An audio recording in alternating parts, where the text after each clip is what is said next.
¡Qué vida! Bueno, bienvenidos a vuestro canal, el Fútbol Según Raúl. Darle a notificaciones y suscribiros. Suscribiros, que siempre viene bien. No os voy a hablar de fútbol, os voy a hablar de uno de los vídeos que yo he grabado durante estos 25 años que he estado grabando historias y que todavía sigo. Y me ha venido a la cabeza por lo que ha sucedido o está sucediendo en Ceuta. Seguramente vosotros todos lo sabréis y cada uno tenemos nuestra opinión, ¿no? De esa avalancha de inmigrantes que han cruzado el Espigón. No sé, ¿habéis estado en Ceuta alguna vez? Pues se separa Marruecos de Melilla, nada, una vallita que va al mar, que es un espigón que es cortita, que si no está vigilado por el otro lado, pues puede saltar mucha gente, ¿no? ¿Qué es lo que ha sucedido? Creo que 8.000 o más de 8.000 inmigrantes han llegado ahí. Fijaos la acogida de tanta gente ahí en Ceuta, los menores, imágenes que hemos visto en el mar, con un bebé, recuerdo, un policía, o sea, imágenes impactantes. Que ha habido ahí una crisis, pues yo, que no sabemos qué ha pasado, diplomática, humanitaria, de inmigración, de todo, pero no es nuevo. O sea, es que esto viene sucediendo durante muchísimos años, por eso digo, claro, con esta avalancha total no.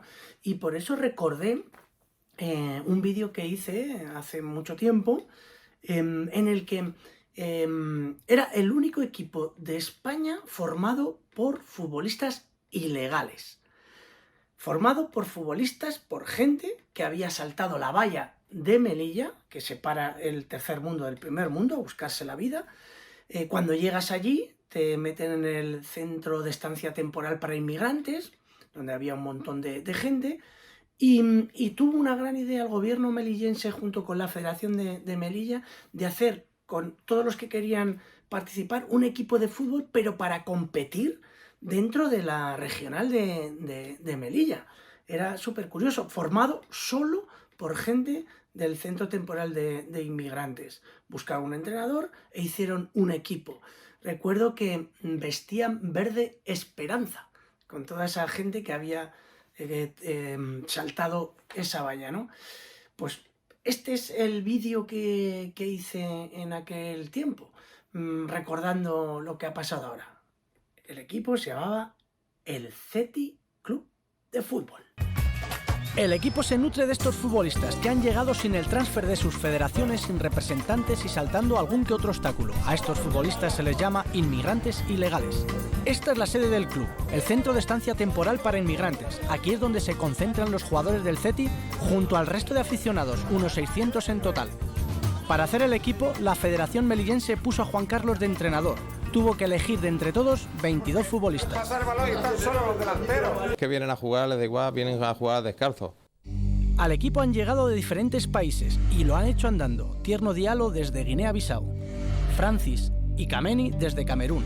Este recorrido les ha servido de pretemporada, se han curtido mental y físicamente. 1 año y 3 meses para llegar aquí. Con pie, andando, sí.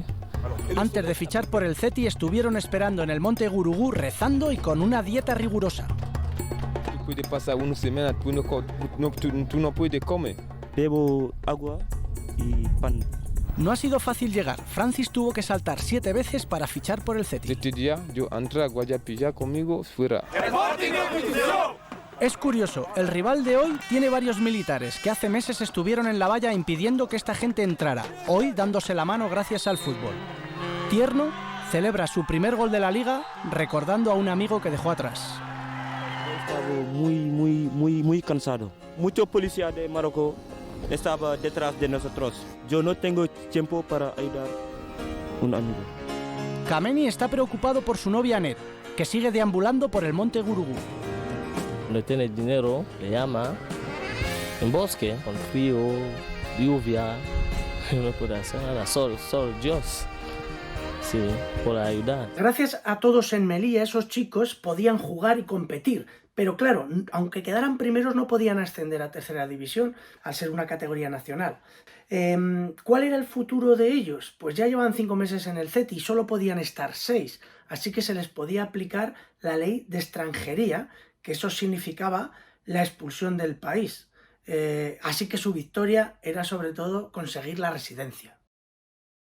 No sé lo que sería, porque ya no he mantenido relación con la gente allí en Melilla, no sé lo que fue de la mayoría de esos chicos, si vinieron a la península, como ha pasado en unas ocasiones, si, como decía lo de la ley de la extranjería, los devolvieron a sus países, no sé lo que pasó. Lo que sí que sé que pasa es que la gente, cuando salta a la valla, o va en patera, o quiere venir a Europa, es porque se están muriendo de hambre. Así de claro. A la gente puede pensar otras cosas, cada uno pensamos lo que queremos, pero yo lo he vivido y sé, y lo siento, nadie arriesga sus vidas por amor al arte. Si tú arriesgas la vida es porque te estás muriendo de hambre, porque necesitas una salida, y eso es lo que deberíamos de solucionar entre todos. Bueno, no os voy a dar más el coñazo, simplemente, oye, que de vez en cuando hay que hablar de estas cositas. Tigres, a la selva.